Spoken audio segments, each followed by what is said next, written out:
Corona जब से शुरू हुआ 7वें हफ्ते में, पिछले हफ्ते में 7वें हफ्ते में 850 केस आए थे। एक बार तो हम घबरा गए थे। मैंने आप लोगों के सबके सामने आके कहा था कि बहुत तेज़ी से फैल रहा है। 850 नए केस आए थे 7वें हफ्ते में, और पिछले हफ्ते 8वें हफ्ते में 622 केस आए हैं, थोड़े कम हुए। दुनिया भर में देखा गया कि एक बार कोरोना बढ़ना चालू करता है तो इतनी तेज़ी से बढ़ता है कि हफ्ता दर हफ्ता फिर वो डबल, चौगुना, 8 गुना, 16 गुना बढ़ता जाता है। फिर वो डबल पे डबल होता जाता है। लोग कहते हैं 4 दिन में डबल हुआ, 8 दिन में डबल हुआ, लेकिन 7वें हफ्ते में, पिछले हफ्ते में 850 केस आए थे और पिछले हफ्ते 622 नए केस आए थे। 7वें हफ्ते में 21 लोगों की मौत हुई थी, पिछले हफ्ते में 9 लोगों की मौत हुई थी। हमारा मकसद है एक भी व्यक्ति की मौत नहीं होनी चाहिए। थोड़ी कम हुई थी, पिछले हफ्ते 21 लोगों की मौत, पिछले हफ्ते 9 लोगों की मौत हुई थी। पिछले हफ्ते 7वें हफ्ते में 260 लोग ठीक होके गए थे। अस्पतालों से 260 लोग ठीक होके अपने घर गए थे। 8वें हफ्ते में, यानी कि पिछले हफ्ते 580 लोग ठीक होके अपने घर गए थे। तो एक तरह से दुगने से भी ज़्यादा लोग ठीक होके अपने घर पिछले हफ्ते गए थे। तो अगर हम ये देखें कि जितने लोग नए आए थे बीमार होके और जितने लोग ठीक होके गए, अगर नेट देखें तो एक तरह से 566 लोग पिछले हफ्ते हमारे अस्पतालों में नेट आए थे और पिछले हफ्ते केवल 34 लोग आए थे नेट। तो एक तरह से पिछला हफ्ता अच्छा रहा। हम सब लोगों ने, आप सब लोगों ने बड़ी कठिनाई के साथ ये जो लॉकडाउन है इसका पालन आप लोग कर रहे हैं, और अगर हम इसी तरह से पालन करते रहें तो मुझे उम्मीद है इस महामारी से हम लोग निजात पा सकते हैं। पिछले हफ्ते रविवार को जब मैं आपके सामने आया था, मैंने कहा था कि अभी हम लोगों ने तय किया है कि लॉकडाउन एज इट इज़ जारी रहेगा, कोई रियायत नहीं दी जाएगी, और 27 तारीख को हम लोग इस पे दोबारा निर्णय लेंगे कि लॉकडाउन को जारी, इसमें कुछ रियायत देनी है कि नहीं देनी है। तो एक ही रियायत आज हम दे रहे हैं, वो ये कि परसों रात को केंद्र सरकार ने कुछ तरह की दुकानें खोलने का निर्णय लिया है। उस केंद्र सरकार के आदेश को हम दिल्ली में भी लागू कर रहे हैं। ये आदेश क्या है ये मैं आपकी जानकारी के लिए बता दूं।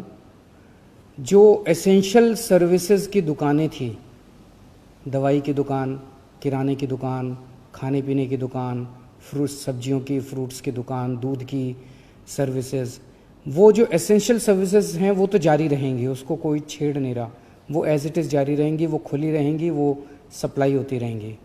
इसके अलावा कोई मार्केट नहीं खोले जाएंगे, कोई डीडीए मार्केट नहीं खुलेगा, कोई ये मार्केट वो मार्केट, कोई मार्केट नहीं खुलेंगे, कोई शॉपिंग मॉल नहीं खुलेंगे, कोई मार्केट कॉम्प्लेक्स नहीं खुलेंगे। लेकिन जो रेजिडेंशियल एरियाज़ में इक्की दुक्की दुकानें होती हैं, स्टैंड अलोन कोई दुकान है, नेबरहुड की कोई दुकान है, इक्की दुक्की इस तरह की जो दुकानें हैं, उनको खोलने की इजाज़त केंद्र सरकार ने दी है। उन इक्की दुक्की दुकानें जो नेबरहुड में है, स्टैंड अलोन है, रेजिडेंशियल एरियाज़ में है, उन दुकानों को जो केंद्र सरकार ने इजाज़त दी है वो दुकानें दिल्ली में भी खोली जाएंगी। कोई मैं फिर से बता दूं, कोई मार्केट नहीं खुलेंगे, कोई मार्केट कॉम्प्लेक्स नहीं खुलेंगे, कोई शॉपिंग मॉल्स नहीं खुलेंगे। लेकिन कंटेनमेंट एरिया में वो भी नहीं खुलेगी, जो इक्की दुक्की दुकानें मैं बात कर रहा हूँ। कंटेनमेंट एरिया वो एरिया है जहाँ पे हम लोगों ने सख्ती की हुई है, सील किया हुआ उन एरियाज़ को जहाँ पे कोरोना के ज़्यादा केसेस निकल के आ रहे हैं। उन एरियाज़ में किसी भी किस्म की दुकान को खोलने की कोई इजाज़त नहीं रहेगी। इसके अलावा अगला एक और हफ्ता ये जो एक ऑर्डर आया है परसों केंद्र सरकार का, इसके अलावा और कोई कुछ खोलने की हम इजाज़त अगले 1 हफ्ते तक, 3 मई तक और नहीं दे रहे। 3 महीने तक यथावत इसी तरह से जो रेस्ट्रिक्शंस हैं वो जारी रहेंगी। ये हमारे लिए बहुत कठिनाई का समय है। बड़ी कठिनाई से पिछले 1 हफ्ते में आप सब लोगों ने मेहनत करके कोरोना को पे काबू पाया है। हमें इसे जारी रखना है, किसी भी तरह से इसको अब आगे और बढ़ने नहीं देना। 3 मई तक पूरे देश में प्रधानमंत्री जी ने लॉकडाउन का ऐलान किया है। 3 मई के बाद केंद्र सरकार इस पे क्या निर्णय लेती है, उस पे निर्भर करेगा कि हम दिल्ली के अंदर आगे इसको कैसे ले जाते हैं। केंद्र सरकार के निर्णय के बाद हम लोग आगे के अपनी दिशा तय करेंगे। एक अच्छी खबर है, कल मैंने बताया था आप लोगों को प्लाज्मा से अच्छे नतीजे आ रहे हैं। प्लाज्मा के जो अभी तक ट्रायल्स किए गए उसके अच्छे नतीजे आ रहे हैं। एक एक मरीज़ के ऊपर मैं खुद नज़र रख रहा हूँ। कल एक मरीज़ थे LNJP में जो कि काफ़ी उनकी नाजुक हालत थी और डॉक्टरों के हिसाब से वो सिंक करते जा रहे थे। उनको प्लाज्मा दिया गया और उनकी तबीयत में काफ़ी अच्छा सुधार हुआ है। आज सुबह तक काफ़ी सुधार हुआ है उनकी तबीयत में।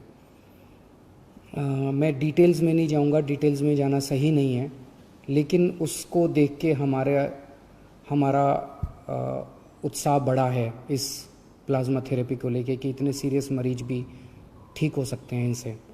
मैं उम्मीद करता हूं कि वो पूरी तरह से स्वस्थ होकर अपने घर जाएंगे। अभी तो ICU में ही हैं और मैं एक एक हमारी कोशिश है कि कोई भी मरीज़ प्लाज्मा का उसकी मौत नहीं होनी चाहिए।